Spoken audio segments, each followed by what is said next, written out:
afternoon. My name is Krista, and I will be your conference operator today. At this time, I would like to welcome everyone to the Meta second quarter earnings conference call. All lines have been placed on mute to prevent any background noise. After the speaker's remarks, there will be a question and answer session. If you would like to ask a question, please press star one on your telephone keypad. To withdraw your question, again, press star one. We ask that you limit yourself to one question. This call will be recorded. Thank you very much. Kenneth Dorell, Meta's Director of Investor Relations, you may begin. Thank you. Good afternoon and welcome to Meta Platforms' second quarter 2024 earnings conference call. Joining me today to discuss our results are Mark Zuckerberg, CEO, and Susan Li, CFO. Before we get started, I would like to take this opportunity to remind you that our remarks today will include forward-looking statements. Actual results may differ materially from those contemplated by these forward-looking statements. Factors that could cause these results to differ materially are set forth in today's earnings press release and in our quarterly report on Form 10-Q filed with the SEC. Any forward-looking statements that we make on this call are based on assumptions as of today, and we undertake no obligation to update these statements as a result of new information or future events. During this call, we will present both GAAP and certain non-GAAP financial measures. A reconciliation of GAAP to non-GAAP measures is included in today's earnings press release. The earnings press release and an accompanying investor presentation are available on our website at investor.fb.com. And now I'd like to turn the call over to Mark. All right, thanks, Ken. And hey, everyone, thanks for joining today. This was a strong quarter for our community and business. We estimate that there are now more than 3.2 billion people using at least one of our apps each day. The growth we're seeing here in the US has especially been a bright spot. WhatsApp now serves more than 100 million monthly actives in the US, and we're seeing good year-over-year growth across Facebook, Instagram, and Threads as well, both in the US and globally. I'm particularly pleased with the progress that we're making with young adults on Facebook. The numbers we're seeing, especially in the US, really go against the public narrative around who's using the app. A couple of years ago, we started focusing our apps more on 18 to 29-year-olds, and it's good to see that those efforts are driving good results. Another bright spot is Threads, which is about to hit 200 million monthly actives. We're making steady progress towards building what looks like it's going to be another major social app. And we're seeing deeper engagement, and I'm quite pleased with the trajectory here. The big theme right now is, of course, AI. And I'll focus my comments today on three areas. What AI means for our family of apps and core business, what new AI experiences and opportunities we see, and how AI is shaping our metaverse work. So let's start. Across Facebook and Instagram, advances in AI continue to improve the quality of recommendations and drive engagement. And we keep finding that as we develop more general recommendation models, content recommendations get better. In this quarter, we rolled out our full-screen video player and unified video recommendation service across Facebook, bringing Reels, longer videos, and Live into a single experience. And this has allowed us to extend our unified AI systems, which had already increased engagement on Facebook Reels more than our initial move from CPUs to GPUs did. Over time, I'd like to see us move towards a single unified recommendation system that powers all of the content, including things like people you may know, across all of our surfaces. We're not there yet, so there's still upside, and we're making good progress here. AI is also going to significantly evolve our services for advertisers in some exciting ways. It used to be that advertisers came to us with a specific audience they wanted to reach, like a certain age group, geography, or interests. Eventually, we got to the point where our ad systems could better predict who would be interested than the advertisers could themselves. But today, advertisers still need to develop creative themselves. And in the coming years, AI will be able to generate creative for advertisers as well, and will also be able to personalize it as people see it. Over the long term, advertisers will basically just be able to tell us a business objective and a budget, and we're going to go do the rest for them. We're going to get there incrementally over time, but I think this is going to be a very big deal. Moving on to some of the brand new experiences that AI enables. Last quarter, we started broadly rolling out our assistant, Meta AI, and it is on track to achieve our goal of becoming the most used AI assistant by the end of the year. We have an exciting roadmap ahead of things that we want to add, but the bottom line here is that Meta AI feels like it is on track to be an important service, and it's improving quickly, both in intelligence and features. Some of the use cases are utilitarian, like searching for information or role playing difficult conversations before you have them with another person. And other uses are more creative, like the new Imagine Yourself feature that lets you create images of yourself doing whatever you want in whatever style you want. And part of the beauty of AI is that it's general. So we're still uncovering the wide range of use cases that it's valuable for. An important part of our vision is that we're not just creating a single AI, but enabling lots of people to create their own AIs. And this week, we launched AI Studio, which lets anyone create AIs to interact with across our apps. I think that creators are especially going to find this quite valuable. There are millions of creators across our apps, and these are people who want to engage more with their communities, and their communities want to engage more with them, but there are only so many hours in the day. So now they're going to be able to use AI Studio to create AI agents that can channel them to chat with their community, answer people's questions, create content, and more. So I'm quite excited about this. But this goes beyond creators too. Anyone is going to be able to build their own AIs based on their interests or different topics that they are going to be able to engage with or share with their friends. Business AIs are the other big piece here. We're still in alpha testing with more and more businesses. The feedback we're getting is positive so far. Over time, I think that just like every business has a website, a social media presence, and an email address, in the future, I think that every business is also going to have an AI agent that their customers can interact with. And our goal is to make it easy for every small business, and eventually every business, to pull all of their content and catalog into an AI agent that drives sales and saves them money. Um, when this is working at scale, I think that this is going to dramatically accelerate our business messaging revenue. There are a lot of other new opportunities here that I'm excited about too, but I'll save those for another day when we're ready to roll them out. The engine that powers all of these new experiences is the Llama family of foundation models. And this quarter, we released Llama 3.1, which includes the first frontier-level open source model, as well as new and industry-leading small and medium-sized models. The 405 billion model has better cost performance relative to the leading closed models, and because it's open, it is immediately the best choice for fine-tuning and distilling your own custom models of whatever size you need. I think we're going to look back at Llama 3.1 as an inflection point in the industry, where open source AI started to become the industry standard, just like Linux is. I often get asked why I'm so bullish on open source. I wrote a letter along with the Llama 3.1 release explaining why I believe that open source is better for developers, for Meta, and for the world more broadly.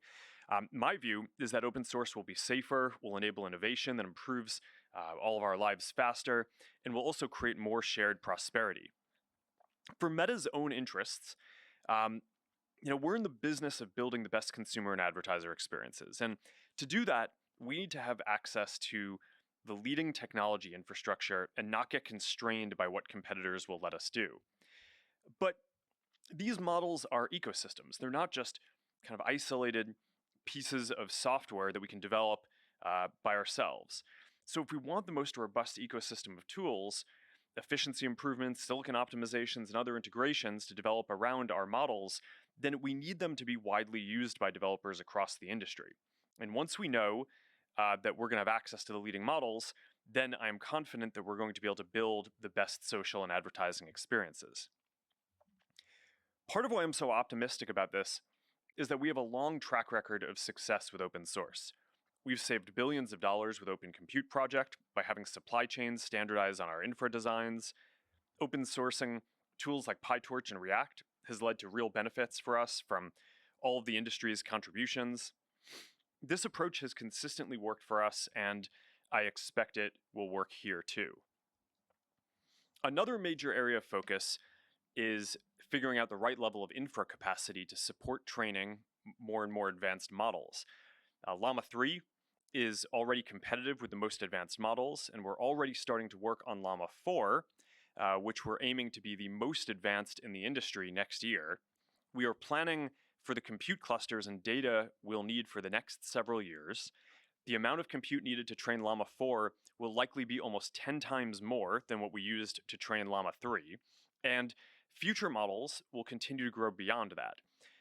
It's hard to predict how this will trend multiple generations out into the future, but at this point, I'd rather risk building capacity before it is needed rather than too late, given the long lead times for spinning up new infra projects. And as we scale these investments, we're of course going to remain committed to operational efficiency across the company.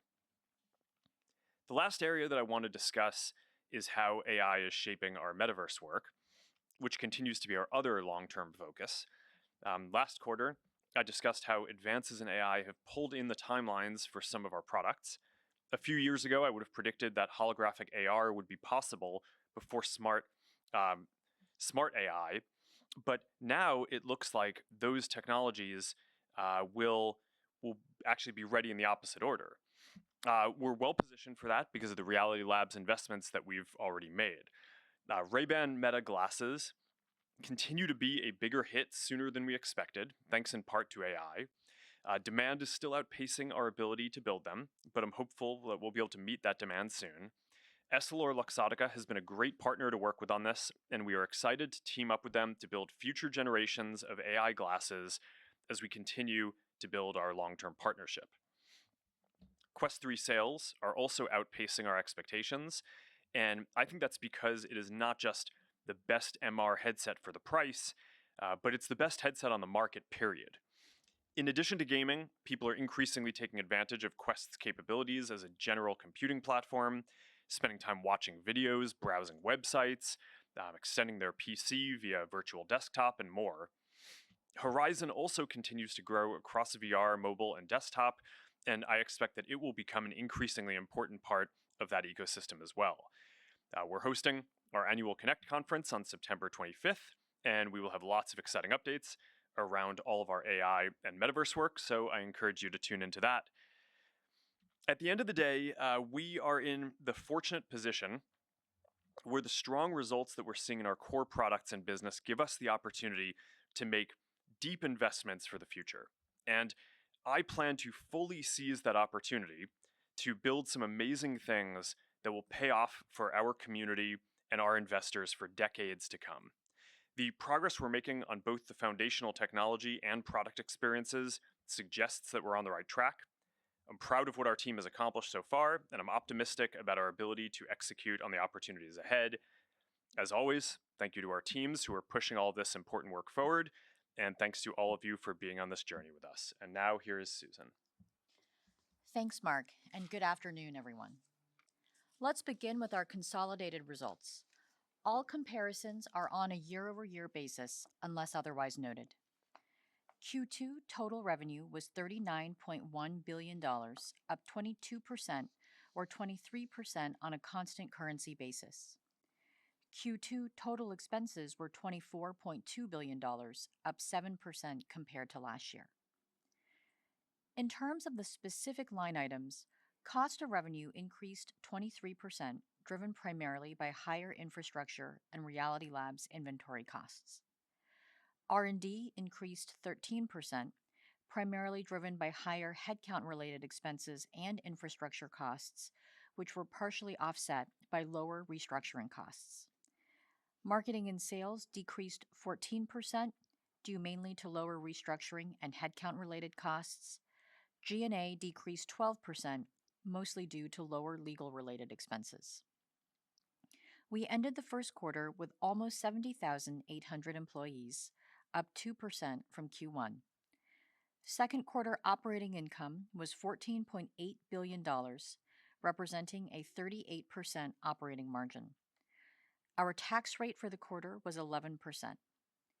Net income was $13.5 billion, or $5.16 per share. Capital expenditures, including principal payments on finance leases, were $8.5 billion, driven by investments in servers, data centers, and network infrastructure. Free cash flow was $10.9 billion. We repurchased $6.3 billion of our Class A common stock and paid $1.3 billion in dividends to shareholders, ending the quarter with $58.1 billion in cash and marketable securities and $18.4 billion in debt. Moving now to our segment results. I'll begin with our Family of Apps segment. Our community across the Family of Apps continues to grow, with approximately 3.27 billion people using at least one of our Family of Apps on a daily basis in June. Q2 total Family of Apps revenue was $38.7 billion, up 22% year over year. Q2 Family of Apps ads revenue was $38.3 billion, up 22% or 23% on a constant currency basis. Within ad revenue, the online commerce vertical was the largest contributor to year-over-year growth, followed by gaming and entertainment and media. On a user geography basis, ad revenue growth was strongest in Rest of World and Europe at 33% and 26% respectively. Asia Pacific grew 20% and North America grew 17%.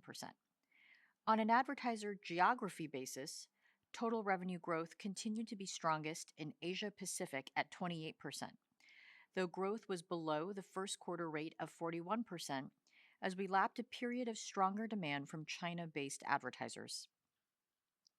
In Q2, the total number of ad impressions served across our services and the average price per ad both increased 10%. Impression growth was mainly driven by Asia Pacific and Rest of World. Pricing growth was driven by increased advertiser demand, in part due to improved ad performance. This was partially offset by impression growth, particularly from lower monetizing regions and surfaces. Family of Apps other revenue was $389 million, up 73%, driven primarily by business messaging revenue growth from our WhatsApp business platform. We continue to direct the majority of our investments toward the development and operation of our Family of Apps. In Q2, Family of Apps expenses were $19.4 billion, representing approximately 80% of our overall expenses. Family of Apps expenses were up 4%, mostly due to higher infrastructure and headcount-related expenses, which were partially offset by lower restructuring costs. Family of Apps operating income was $19.3 billion, representing a 50% operating margin. Within our Reality Labs segment, Q2 was $353 million, up 28%, driven primarily by Quest headset sales. Reality Labs expenses were $4.8 billion, up 21% year over year, driven mainly by higher headcount-related expenses and Reality Labs inventory costs. Reality Labs operating loss was $4.5 billion. Turning now to the business outlook. There are two primary factors that drive our revenue performance: our ability to deliver engaging experiences for our community and our effectiveness at monetizing that engagement over time. To deliver engaging experiences, we remain focused on executing our priorities, including video and in-feed recommendations. On Instagram, Reels engagement continues to grow as we make ongoing enhancements to our recommendation systems. Part of this work has been focused on increasing the share of original posts within recommendations so people can discover the best of Instagram, including content from emerging creators. Now, more than half of recommendations in the US come from original posts. On Facebook, we're seeing encouraging early results from the global rollout of our unified video player and ranking systems in June. This initiative allows us to bring all video types on Facebook into one viewing experience, which we expect will unlock additional growth opportunities for short-form video as we increasingly mix shorter videos into the overall base of Facebook video engagement. We expect the relevance of video recommendations will continue to increase as we benefit from unifying video ranking across Facebook and integrating our next-generation recommendation systems. These have already shown promising gains since we began using the new systems to support Facebook Reels recommendations last year. We expect to expand these new systems to support more surfaces beyond Facebook video over the course of this year and next year. We're also seeing good momentum with our longer-term engagement priorities, including generative AI and threads. People have used Meta AI for billions of queries since we first introduced it. We're seeing particularly promising signs on WhatsApp in terms of retention and engagement, which has coincided with India becoming our largest market for Meta AI usage. You can now use Meta AI in over 20 countries and 8 languages, and in the US, we're rolling out new features like Imagine Edit, which allows people to edit images they generate with Meta AI. Beyond generative AI, the Threads community also continues to grow and deepen their engagement as we ship new features and enhance our content recommendation systems. Now to the second driver of our revenue performance, increasing monetization efficiency. There are 2 parts to this work. The first is optimizing the level of ads within organic engagement. We continue to see opportunities to grow ad supply on lower monetizing surfaces like video, including within Facebook as the mix of overall video engagement shifts more to shorter videos over time, which creates more ad insertion opportunities. More broadly, we are continuing to get better at determining the best ads to show and when to show them during a person's session across both Facebook and Instagram. This is enabling us to drive revenue growth and conversions without increasing the number of ads, or in some cases, even reducing ad load. The second part of improving monetization efficiency is enhancing marketing performance. We continue to be pleased with our progress here, with AI playing an increasingly central role. We're improving ad delivery by adopting more sophisticated modeling techniques made possible by AI advancements, including our Meta Lattice ad ranking architecture, which continued to provide ad performance and efficiency gains in the second quarter. We're also making it easier for advertisers to maximize ad performance and automate more of their campaign setup with our Advantage Plus suite of solutions. We're seeing these tools continue to unlock performance gains, with a study conducted this year demonstrating 22% higher return on ad spend for U.S. advertisers after they adopted Advantage Plus shopping campaigns. Advertiser adoption of these tools continues to expand, and we're adding new capabilities to make them even more useful.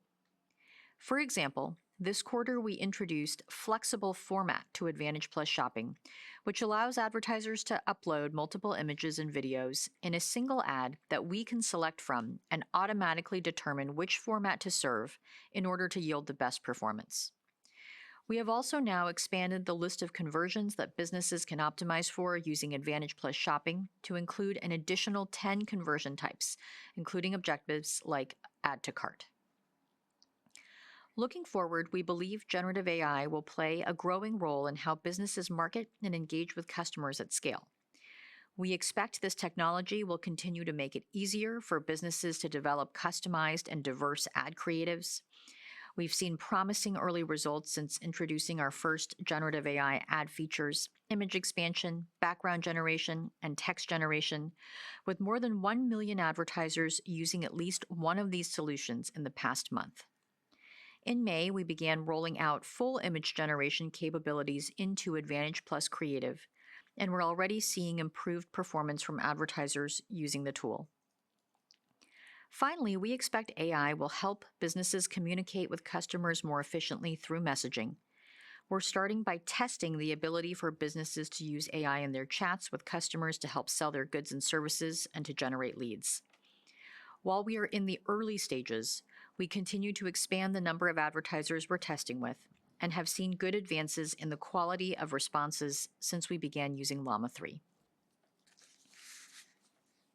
Next, I would like to discuss our approach to capital allocation, which remains unchanged. We continue to invest both in enhancing our core experiences in the near term and developing technologies that we believe will transform how people engage with our services in the years ahead. We expect that having sufficient compute capacity will be central to many of these opportunities, so we are investing meaningfully in infrastructure to support our core AI work in content ranking and ads, as well as our generative AI and advanced research efforts. Our ongoing investment in core AI capacity is informed by the strong returns we've seen and expect to deliver in the future as we advance the relevance of recommended content and ads on our platform. While we expect the returns from generative AI to come in over a longer period of time, we are mapping these investments against the significant monetization opportunities that we expect to be unlocked across customized ad creative, business messaging, a leading AI assistant, and organic content generation. As we scale generative AI training capacity to advance our foundation models, we will continue to build our infrastructure in a way that provides us with flexibility in how we use it over time. This will allow us to direct training capacity to GenAI inference or to our core ranking and recommendation work when we expect that doing so would be more valuable. We will also continue our focus on improving the cost efficiency of our workloads over time. Reality Labs remains our other long-term initiative that we continue to invest meaningfully in. Quest 3 is selling well, and Ray-Ban Meta smart glasses are showing very promising traction with the early signals that we are seeing across demand, usage, and retention, increasing our confidence in the long-run potential of AR glasses. Finally, as we pursue these investments across near and long-term priorities, we will remain focused on operating the business efficiently. Turning now to the revenue outlook. We expect third quarter 2024 total revenue to be in the range of $38.5 to $41 billion. Our guidance assumes foreign currency is a 2% headwind to year-over-year total revenue growth based on current exchange rates. Turning now to the expense outlook. We expect full year 2024 total expenses to be in the range of $96 to $99 billion, unchanged from our prior outlook. For Reality Labs, we continue to expect 2024 operating losses to increase meaningfully year over year due to our ongoing product development efforts and investments to further scale our ecosystem. While we do not intend to provide any quantitative guidance for 2025 until the fourth quarter call, we expect infrastructure costs will be a significant driver of expense growth next year, as we recognize depreciation and operating costs associated with our expanded infrastructure footprint. Turning now to the CapEx outlook. We anticipate our full year 2024 capital expenditures will be in the range of $37 to $40 billion, updated from our prior range of $35 to $40 billion. While we continue to refine our plans for next year, we currently expect significant CapEx growth in 2025 as we invest to support our AI research and our product development efforts. On to tax. Absent any changes to our tax landscape, we expect our full year 2024 tax rate to be in the mid-teens. In addition, we continue to monitor an active regulatory landscape, including the increasing legal and regulatory headwinds in the EU and the US that could significantly impact our business and our financial results. In closing, Q2 was another good quarter. We continue to execute well across our business priorities and have exciting opportunities in front of us to deliver more value to the people and businesses using our products around the world. With that, Krista, let's open up the call for questions. Thank you. We will now open the lines for a question and answer session. To ask a question, please press star one on your touch-tone phone. To withdraw your question, again, press star one. And please limit yourself to one question. Please pick up your handset before asking your question to ensure clarity. If you are streaming today's call, please mute your computer speakers. And your first question comes from the line of Brian Nowak from Morgan Stanley. Please go ahead. Great. Thanks for taking my questions. I have two, one for Mark, one for Susan. Mark, I wanted to sort of go back to some of the new generative AI-enabled use cases for users and advertisers. You talked about Meta AI, the Studio, chatbots, diffusion models. If you could just sort of hone in on one or two of those that you're most excited about, we're seeing good signal that could be a real driver for the business in 25, 26, just so we sort of know, where are you most focused on all those opportunities and be helpful. And the second one, Susan, You have a lot of CapEx priorities from building new infrastructure for next generation models, compute capacity. Just walk us through again on the CapEx philosophy and any guardrails you have around ensuring you generate a healthy return on invested capital for investors from all the CapEx. Thanks. I can take the first one.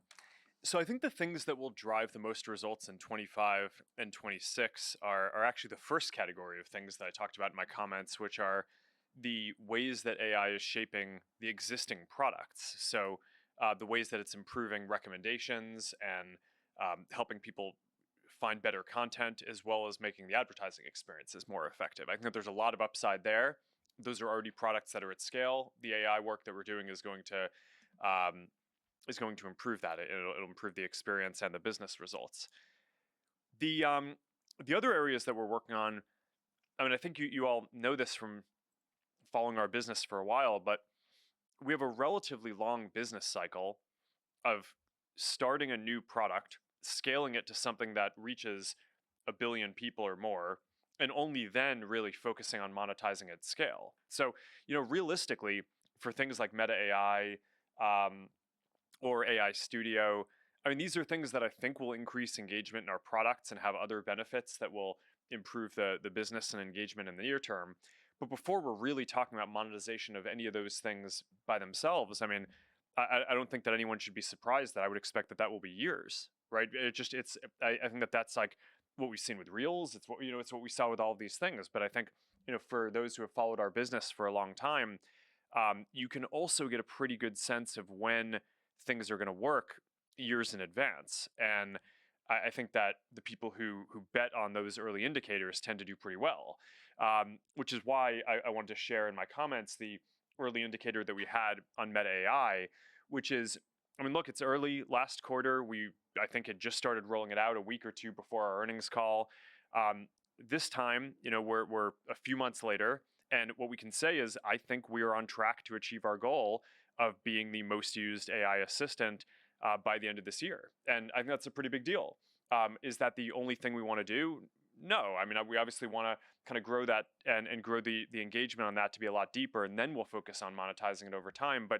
But the early signals on this are good, and I think that that's kind of all that we could reasonably have insight into at this point. But I do think that part of what's so fundamental about AI is it's going to end up affecting almost every product that we have in some way. It will improve the existing ones and will make a whole lot of new ones possible. So it's it's why there are all the jokes about how all the tech CEOs get on these earnings calls and just talk about AI the whole time. It's because it's actually super exciting and it's going to change all these different things over multiple time horizons. And Brian, I can take the second question. On the ROI part of your question, I would broadly characterize our AI investments into two buckets, core AI and Gen AI. And the two are really at different stages as it relates to driving revenue for our businesses and our ability to measure returns. On our core AI work, we continue to take a very ROI-based approach to our investment here. We're still seeing strong returns as improvements to both engagement and ad performance have translated into revenue gains, and it makes sense for us to continue investing here. Gen AI is where we're much earlier, as Mark just mentioned in his comments. We don't expect our Gen AI products to be a meaningful driver of revenue in 24. But we do expect that they're going to open up new revenue opportunities over time that will enable us to generate a solid return off of our investment while we're also open sourcing subsequent generations of Llama. And we've talked about the 4 primary areas that we're focused here on the Gen AI opportunities to enhance the core ads business, to help us grow in business messaging, the opportunities around Meta AI, and the opportunities to grow core engagement over time. The other thing I would say is we're continuing to build our AI infrastructure with fungibility in mind so that we can flex the capacity where we think it will be put to best use.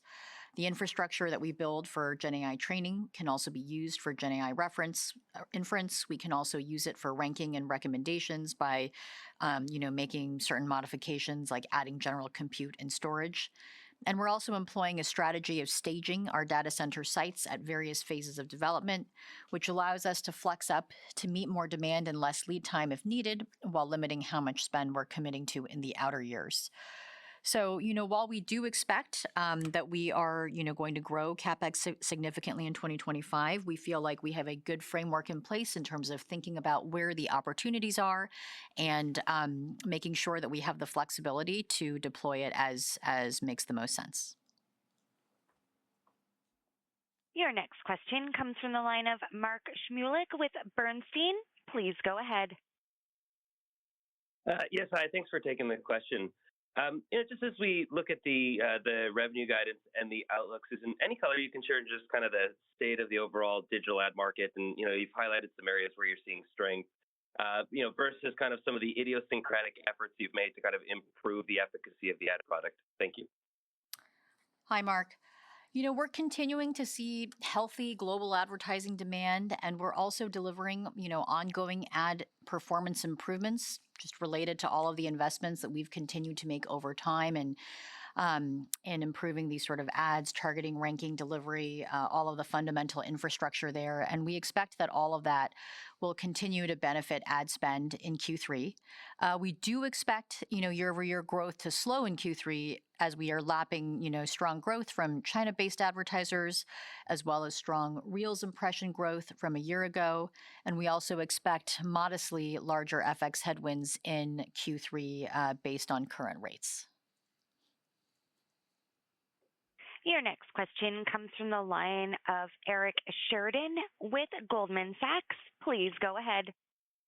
Thank you so much for taking the question. I'll just ask one. You called out building community size in WhatsApp in the United States as well as Threads.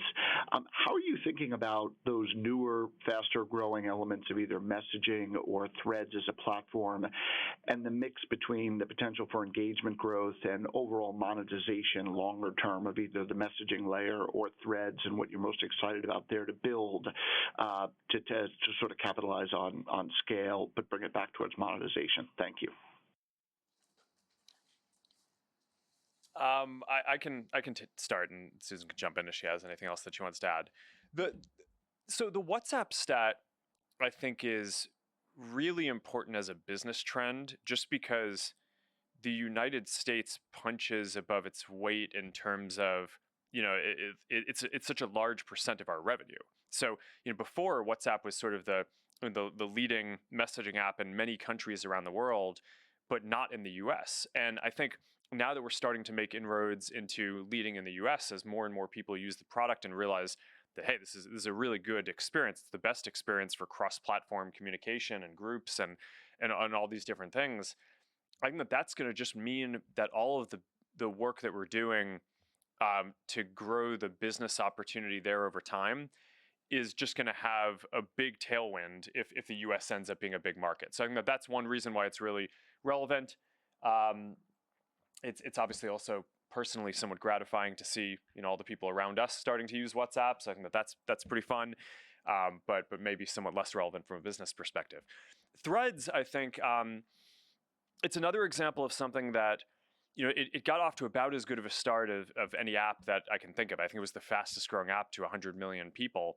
And it's a good reminder that even when you have that start, the path from there to 1 billion people using an app is still multiple years. And that's our product cycle. And I think that's something that is a little bit different about Meta in the way we build consumer products and then business around them than a lot of other companies that ship something and start selling it and making revenue from it immediately. So I think that's something that our investors and folks thinking about analyzing the business have needed to always grapple with is, all these new products, we ship them and then there's a multi-year time horizon between scaling them and then scaling them into not just consumer experiences, but very large businesses.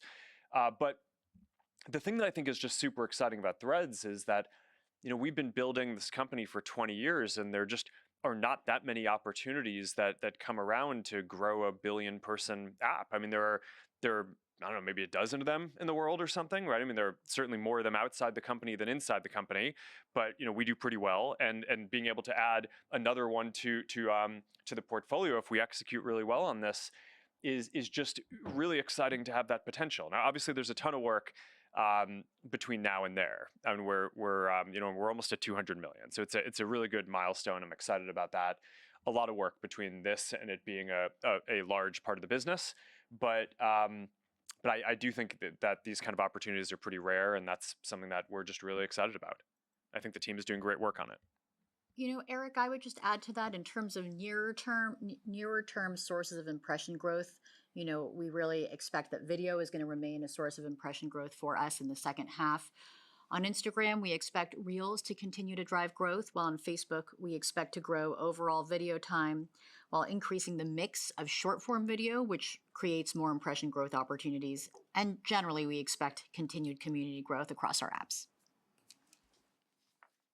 Your next question comes from the line of Doug Anmuth with JP Morgan. Please go ahead.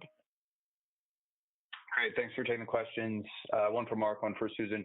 Mark, just in terms of infrastructure and CapEx, you've talked about currently building out not just for Llama 3 and 4, but really out to 7 perhaps, and then Llama 4, 10x the compute required versus Llama 3. Just given how much you're building ahead, how does that influence the shape of the CapEx curve over a multi-year period? And then, Susan, if you could talk a little bit more about the 3Q outlook. I know you're talking about tougher comps, but at the same time, it really suggests only a point of FX neutral decel at the high end. So just curious if there's anything else you can point to more specifically that's driving the expected strength there. Thanks. Thanks, Doug. I can go ahead and talk about both of those. So your first question was sort of about the longer term, CapEx outlook. We haven't really,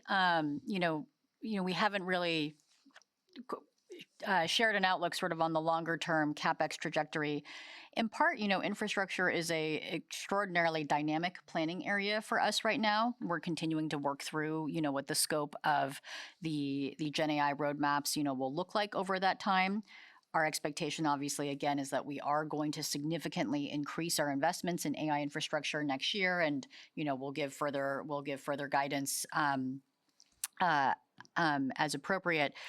But we are building, all of that CapEx again with the factors in mind that I talked about previously, thinking about, both how to build it flexibly so we can deploy to core AI and Gen AI use cases as needed, and making sure that we both feel good about the returns that we're seeing on the core AI investments, which we're able to measure more immediately, and that we feel good about the opportunities in the Gen AI efforts.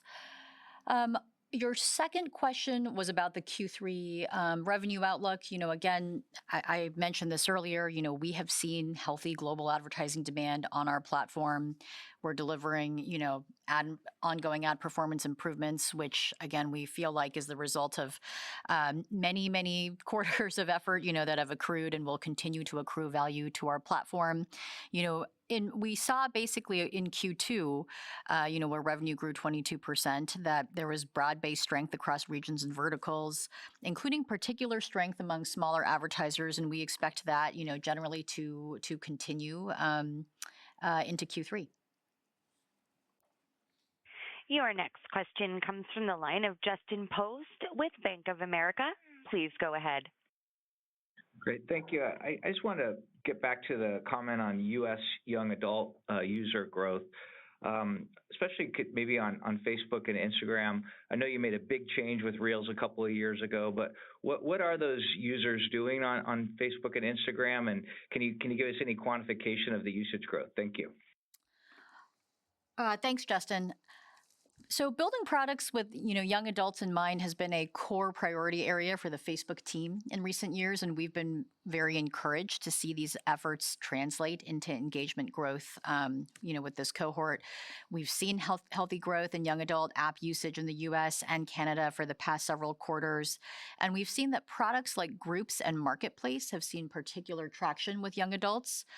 Posting to groups in the U.S. and Canada has been growing. That's been boosted mainly by young adults. And we also see that they are active users of Marketplace, which has benefited from product improvements and strong demand for secondhand products in the U.S. Your next question comes from the line of Mark Mahaney with Evercore ISI. Please go ahead.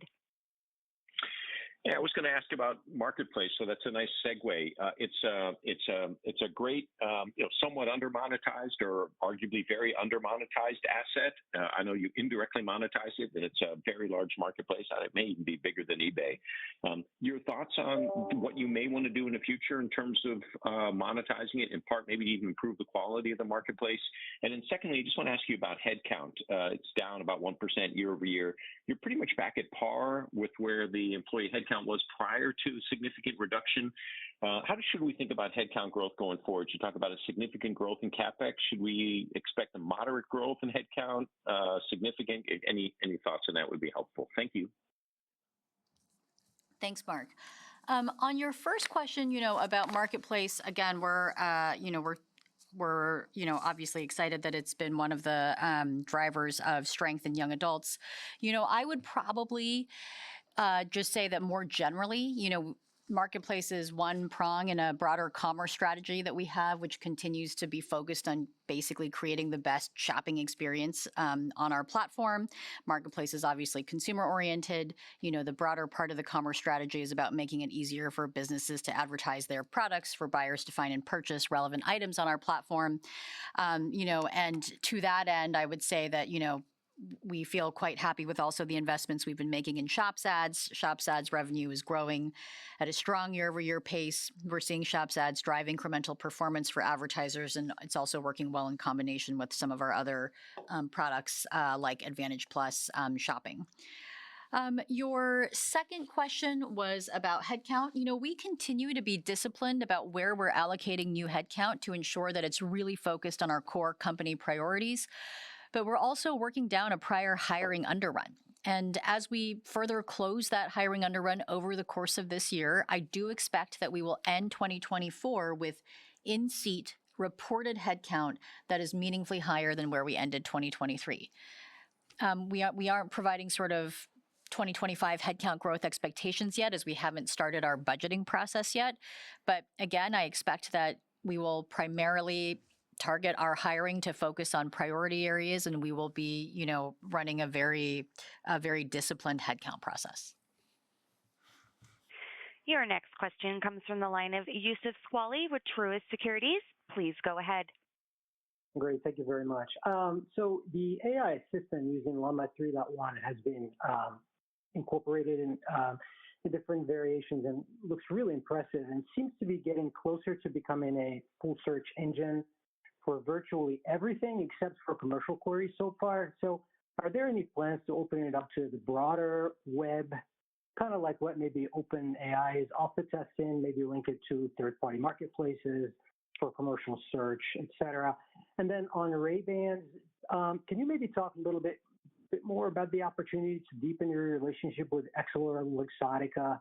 What would that look like? What kind of areas are the most exciting to you, Mark, in that relationship? Thank you.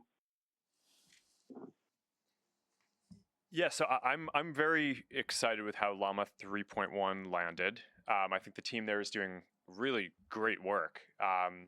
Going from the first version of Llama to Llama 2 last year, there was a generation behind the frontier, to now Llama 3.1, which is basically competitive and in some ways leading the other top closed models. Meta AI uses a version of Llama 3.1, as well as a bunch of other services that we've built to kind of build a cohesive product. And when I was talking before about we have the initial usage trends around Meta AI, but there's a lot more that we want to add.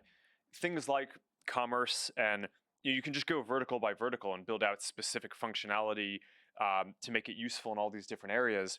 Or eventually, I think what we're going to need to do to make this just as to fulfill the potential around just being the ideal AI assistant for people. So it's a long roadmap.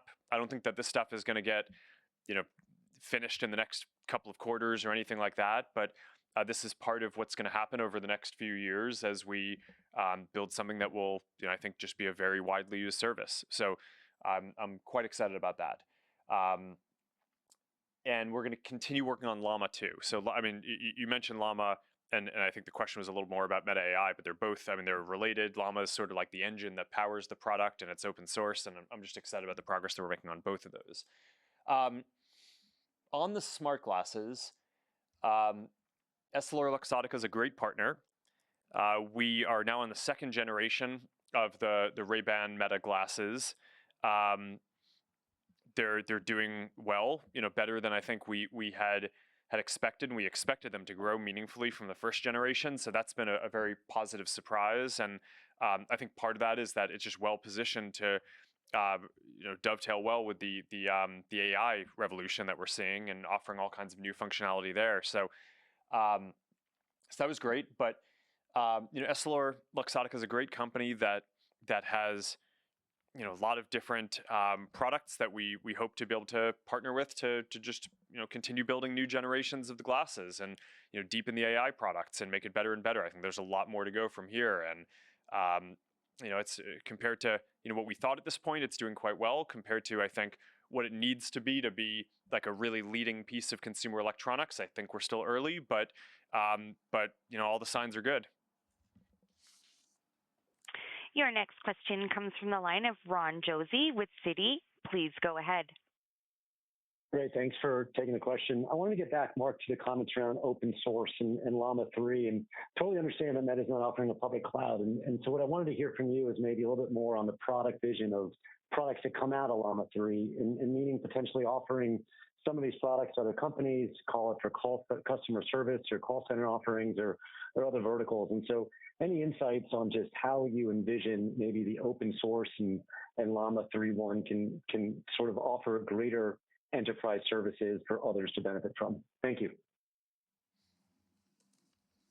So Llama is the foundation model that people can shape into all kind of different products. So whether it's Meta AI for ourselves, or the AI Studio, or the business agents, or like the assistant that's in the Ray-Ban glasses, like all these different things are basically products that have been built with Llama.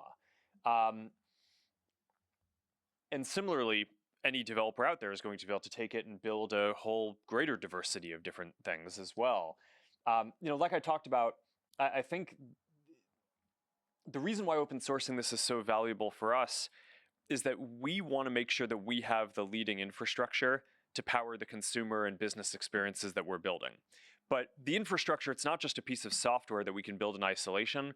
It really is an ecosystem with a lot of different capabilities that other developers and people are adding to the mix, whether that's new tools to distill the models into the size that you want for a custom model, or ways to fine-tune things better, or make inference more efficient, or all different other kinds of methods that we haven't even thought of yet, the silicon optimizations that the silicon companies are doing, all this stuff. It's an ecosystem. So we can't do all that ourselves. And if we built Llama and just kind of kept it within our walls, then it wouldn't actually be as valuable for us to build all the products that we're building as it's going to end up being. So I think that's the business strategy around that. And that's why we don't feel like we need to necessarily build a cloud and sell it directly in order for it to be a really positive business strategy for us. And part of what we're doing is working closely with AWS. I think especially did great work for this release. Other companies like Databricks, NVIDIA, of course, other big players like Microsoft with Azure and Google Cloud. They're all supporting this, and we want developers to be able to get it anywhere. I think that's one of the advantages of an open source model like Llama is it's not like you're locked into one cloud that offers that model, whether it's Microsoft with OpenAI or Google with Gemini or whatever it is. You can take this and use it everywhere, and we want to encourage that. So I'm quite excited about that. The enterprise and business applications that we're going to be most focused on, though, in addition to just optimizing the advertiser experience, like I talked about in my comments earlier, it is the business agent piece. It's I just think that there's a huge potential. Like I said earlier, I think pretty much every business today, it has an email address, they have a website, they have social media accounts. I think in the future, they're going to have at least one, if not multiple business agents that can do the whole range of things, from interacting to help people buy things, to helping support the sales that they've done, if they have issues with the products, if they need to get in touch with you for something. And we already see people interacting with businesses over messaging working quite well in countries that have low cost of labor. But the thing is that in order to have someone answering everyone's questions is quite expensive in a lot of countries. And I think that this is like a thing that AI, I think, is just going to be very well suited towards doing. And when we can make that easy for the hundreds of millions of businesses that use our platforms to pull in all their information and their catalogs and their history and all the content that they've shared and really just quickly stand up an agent, I think that's going to be awesome. So, we can combine Llama with a lot of custom work that we're doing on our business teams and couple that with all the other investment that the rest of the ecosystem is doing to make Llama good. And I think that's going to be huge, but that's just one area. I mean, this really goes across all of the different products that we're building, both consumer and business. So it's a lot of exciting stuff. Krista, we have time for one last question. Thank you. That question will come from the line of Ross Sandler with Barclays. Please go ahead. Great. Mark, so on Monday in your interview with Jensen, you said something along the lines of if scaling ended up stopping one day, you'd have 5 years of product work to do and ahead of you. So outside of agents or AI assistants, what other areas in AI are you thinking about or looking at in that 5-year roadmap? And then the second question is maybe one more stab at the capacity question. You guys said that Llama 3 the 3.1 was trained on 16,000 H100s. You've also said that you're going to have 600,000 available by year end. So even if we kind of go up to 160,000 GPUs for Llama 4, we have plenty of extra capacity for inference and future products. I guess, how are you guys modeling out this entire kind of CapEx roadmap between training, inference, and future things? That's all. Thanks a lot.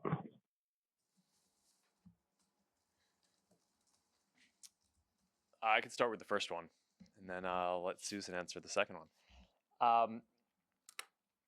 It's an interesting question. It's a little hypothetical because I do think it's true that if, let's say, there were no future foundation models, I think there would just be a huge amount of product innovation that the industry would bring to bear, and that just takes time. But then at the same time, there are going to be future foundation models, and they're going to be awesome and unlock new capabilities, and we're planning our products around those. So I'm not really planning our product roadmap assuming that there isn't future innovation. To the contrary, we are planning what's going to be in Llama 4 and Llama 5 and beyond based on what capabilities we think are going to be most important for the roadmap that I just laid out. For having the breadth of utility that you're going to need in something like Meta AI, making it so that businesses and creators and individuals can stand up any kind of AI agents that they want, that you're going to have these kind of real-time multimodal glasses with you all the time that will just be increasingly useful for all the things that you're doing. And that I guess this kind of dovetails with what I'd expect Susan to talk about next. And we do have this huge set of use cases already about people wanting to discover content and interact with their friends, and businesses reaching people, and all that stuff is getting better with this too. So there's I guess my point there was, it's just there's some lag between a technology becoming available and the products becoming kind of fully explored in the space. And I just think that was kind of my way of saying that I think that this is just a very exciting area where there's just going to be a lot of innovation for a long time to come. I'll let Susan take a stab at the numbers around the GPUs and all that. Thank you. We are clearly, in the process of building out a lot of capacity, and Mark, has alluded to that in his comments about, what we have needed to train prior generations and the next generation of Llama. And we are, and that's driving sort of what we've talked about in terms of the significant growth in CapEx in 2025, and we aren't really, in the position now to share a longer term outlook. When we think about sort of any given new data center project that we're constructing, we think about how we will use it over the life of the data center. We think about the amount of capacity we would use in terms of training whatever the subsequent generations of Llama are, and it's architected around that. But then we also look at how, we might use it, several years into its lifetime towards other use cases across our core business, across what we think might be future needs for inference for generative AI-based products. So there's sort of a whole host of use cases for the life of any individual data center, ranging from Gen AI training at its outset to potentially supporting Gen AI inference to being, used for core ads and content ranking and recommendation, and also thinking through the implications too of what kinds of servers we might use to support those different types of use cases. So, we are really mapping across a wide range of potential use cases when we undertake any given project. And, we're really doing that with both a long time horizon in mind, again, because of the long lead times in spinning up data centers, but also recognizing that there are multiple decision points in the lifetime of each data center in terms of thinking through when to order servers and, what servers to order and, what you'll put them towards. And that gives us flexibility to make the sort of best decisions based on the information we have in the future. Great. Thank you all for joining us today. We appreciate your time, and we look forward to speaking with you again soon. And this concludes today's conference call. Thank you for your participation, and you may now disconnect.